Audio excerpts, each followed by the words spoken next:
So hey guys, this is Vaibhav, currently a first year MBS student at VMMC and Safdarjung Hospital, Delhi. So NEET 2024 का exam 5 मई को हुआ और लगातार खबरें आ रही थी कि पेपर लीक हुआ है किसी न किसी सेंटर पे, अलग अलग सेंटर से बार बार ये खबर आती रही, बट किसी तरह से इसको दबा दिया गया। जो लोग अरेस्ट हुए उनका भी क्या हुआ कुछ पता नहीं चला। फिर एकदम से 4 जून को रिज़ल्ट एनटीए रिलीज़ कर देता है और उसी दिन वोट काउंटिंग भी थी, ताकि जो मीडिया कवरेज है वो ना मिले इस चीज़ को और बहुत सारे लोग इस चीज़ पे ध्यान ही ना दें। बट ये लोग शायद भूल गए थे कि नीट 25 लाख से ज़्यादा लोग देते हैं, इतनी तो शहरों की आबादी नहीं होती है। और अगर जिस दिन ये सब लोग एक साथ खड़े हो जाएंगे तो कुछ भी कर सकते हैं ये। तो इसी चीज़ पे आज बात करने वाले हैं। 2 पॉइंट्स में बात करेंगे। पहला पार्ट ये होगा जिसमें मैं बताऊंगा कि क्या क्या गलतियां हुई है एनटीए से, क्या क्या गलत किया है यहाँ पे एनटीए ने, और इसके बाद दूसरे पार्ट में बात करेंगे कि क्या यहाँ पे पॉसिबिलिटीज़ हैं, क्या इसके आगे हो सकता है। ठीक है, तो पहले से शुरू करते हैं। तो सबसे पहले तो काफ़ी सारे सेंटर्स पे ये खबर आ रही थी नीट से पहले भी और नीट के बाद भी काफ़ी टाइम तक कि पेपर लीक हुआ है काफ़ी सेंटर्स पे, लेकिन ये लोग दबाते रहे। अब मानता हूँ हर साल थोड़े थोड़े बच्चे जो हैं उनको मिल जाता है पेपर हर साल लीक होता है, लेकिन काफ़ी ज़्यादा सेंटर्स पे या काफ़ी ज़्यादा जगहों पे ऐसा नहीं होता है। इस साल काफ़ी ज़्यादा सेंटर्स पे ऐसा हो रहा था, यहाँ तक कि लोग अरेस्ट भी हुए थे, फिर उनका क्या हुआ किसी को पता नहीं चला। बट इससे बड़ी जो दिक्कत आ रही है वो है नॉर्मलाइजेशन को लेके, कि मतलब इस साल एनटीए कुछ अलग ही कंसेप्ट ले आया। जिसका टाइम वेस्ट हुआ है उसको हम ग्रेस मार्क्स देंगे। यार देखो, पेपर का एनालिसिस मैंने भी किया था, मैंने भी यही कहा था कि तुम्हें कि पेपर जो है वो इस साल थोड़ा सा इजी आया है पिछले साल से, बट इतना भी इजी नहीं था कि एकदम से 70 ऑल इंडिया रैंक 1 आ जाएं, 719 मार्क्स, 718 मार्क्स, बिल्कुल अलग तरह के मार्क्स आ रहे हैं। तो ये तो पता चल रहा है इससे कि जो इतनी हाई कट ऑफ गई है और जो ये अलग तरह के मार्क्स आ रहे हैं ये ग्रेस मार्क्स के चक्कर में ही हैं। अब ग्रेस मार्क्स जो इन्होंने दिए हैं वो किस बेसिस पे दिए हैं, तो एक तो इन्होंने एक्यूरेसी देखी है और एक टाइम के बेसिस पे कि तुम्हारा कितना टाइम बचा और जो जितना टाइम तुम्हें मिला उसमें तुम कितने एक्यूरेट थे। अब इससे एक चीज़ समझो कि मतलब मान लो अगर मुझे सिर्फ 20 मिनट मिलते पेपर में और मैंने 20 मिनट में जो 20 क्वेश्चन किए वो 20 के 20 क्वेश्चन मेरे सही हैं, तो अगर वो जो बचा हुआ टाइम जो मुझे नहीं मिला उसके लिए एक्स्ट्रापोलेट करेंगे इसको, तो मेरे पूरे 720 मार्क्स आ जाएंगे और मैं भी इसी तरह से एक ऑल इंडिया रैंक 1 हो जाऊंगा। तो यार ये तो सही नहीं है ना। अब अगर तुम्हारा टाइम वेस्ट हुआ है तो तुम्हें टाइम मिलना चाहिए, तुम्हें मार्क्स कैसे मिलेंगे भाई? अब हर कोई बंदा पहले बायो ही करता है, अब बायो के बेसिस पे अगर तुम उसकी एक्यूरेसी देख रहे हो तो तुम वही चीज़ अगर केमिस्ट्री और फिजिक्स में दोगे उसको तो वो तो गलत हो गया ना।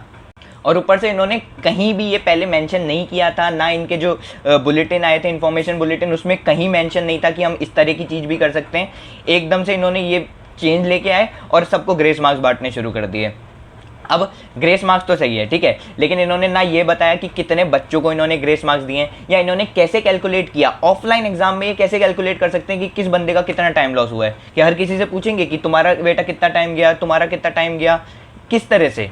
और इसी कारण से जो एक बड़ी दिक्कत खड़ी हो रही है वो ये है कि भैया अब 720 तुमने 70 बच्चों को दे तो दिए, अब एम्स दिल्ली किसको मिलेगा वो कैसे डिसाइड करोगे? और मान लो जिस बंदे ने जेन्युइनली 720 स्कोर किए थे और उसको भी एम्स दिल्ली नहीं मिल रहा, तो उसकी क्या गलती है? और तुम उसको क्या कहोगे कि भाई तेरे को थोड़ी और मेहनत करनी चाहिए, तुझे 721 लाने चाहिए तब जाके तुझे एम्स दिल्ली मिलेगा। कैसे डिसाइड करोगे तुम ये? चलो ठीक है, अब वो बंदा तो एक बारी के लिए किसी तरह से मैनेज कर लेगा, वो एम्स दिल्ली नहीं तो किसी और बड़े टॉप कॉलेज में वो पढ़ लेगा। लेकिन उस बंदे का क्या जिसने 2-3 साल ड्रॉप लिया था, 650 मार्क्स वो स्कोर कर रहा है और इस बार उसको मतलब कट ऑफ इतनी हाई जाएगी कि उसको भी कॉलेज नहीं मिलेगा। अब वो क्या करे? उसकी क्या गलती थी जो वो एक्सपेक्ट भी कर चुका था कि भैया मेरे को तो कोई बढ़िया सा कॉलेज मिलेगा, और यहाँ पे उसको कॉलेज मिलने के भी लाले पड़ रहे हैं।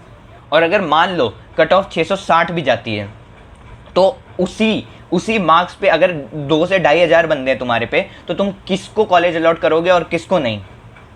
ये तुम कैसे डिसाइड कर रहे हो? एक तरह से लकी ड्रॉ हो गया, ठीक है। तो जब इतना ही किस्मत के बेसिस पे है तो भैया क्यों एग्जाम करा रहे हो? तुम एक काम करो, एडमिशन फॉर्म लो, लकी ड्रॉ चलाओ, जिसको मिले उसको सीट दे दो भाई। यही तो हो रहा है फिर। तो अब एक बार ये देख लेते हैं कि अब इसके आगे पॉसिबिलिटीज़ क्या क्या हो सकती हैं। तो पहली तो ये कि अगर बड़े बड़े यूट्यूबर्स जैसे ध्रुव राठी या नीतीश राजपूत जैसे लोग इस पर अगर वीडियो बनाते हैं, रीनीट की मांग करते हैं, तो अवेयरनेस ऑब्वियसली इसके लिए बढ़ेगी और मेन मीडिया का जो कवरेज अगर इसको मिल जाता है तो बहुत ज़्यादा चांसेस हो जाते हैं कि सुप्रीम कोर्ट सुनेगा और तुम्हें अपनी तरफ से क्या करना होगा, तुम RTI PIL इस पे जो फाइल कर सकते हो, जिस कारण से सुप्रीम कोर्ट तक इस चीज़ को पहुंचाया जाए किसी भी तरह से, और उसके बाद फिर रीनीट के चांसेस बहुत बढ़ जाते हैं अगर ऐसा होता है। तो एक पॉसिबिलिटी ये भी रहती है कि NTA खुद सामने से आए और ये क्लियर कर दे कि उसने ये जो ग्रेस मार्क्स वाला जो सिस्टम है ये कहाँ से लाया, कैसे दिया है, कितने बच्चों को दिया है, कैसे सब कुछ बता दे। तो फिर अगर ऐसा करके NTA बस अपने हाथ खड़े कर लेता है कि भैया अब मैंने जो था मैंने बता दिया, अब आगे जो भी सीट अलॉटमेंट है वो NMC देखेगा, फिर थोड़ी सी दिक्कतें हो जाएंगी फिर, क्योंकि ये मैटर बिल्कुल यहीं पे क्लोज हो जाएगा। तो मैं तो अपनी तरफ से रिक्वेस्ट यही करूँगा कि जो ये बड़े बड़े यूट्यूबर्स हैं और जो तुम लोग हो, वो किसी तरह से इस चीज़ को सुप्रीम कोर्ट तक पहुँचाओ, कैसे RTI या PIL के थ्रू। और जो बड़े यूट्यूबर्स हैं वो इस चीज़ के लिए थोड़ी सी अवेयरनेस बढ़ाएं, जिस कारण से सुप्रीम कोर्ट तक ये बात पहुँचे और NTA पे कुछ तो एक्शन लिया जाए और रीनीट के जो चांसेस हैं वो बढ़ जाएँ। और दूसरी चीज़ ये है कि तुम्हें खुद को तैयार रखना पड़ेगा रीनीट के लिए। अगर रीनीट होता है तो वो बहुत एकदम से होगा, ज़्यादा टाइम तुम्हें नहीं मिलेगा, इसलिए अभी से थोड़ी थोड़ी तैयारी अपनी ज़रूर से करते रहो, ठीक है।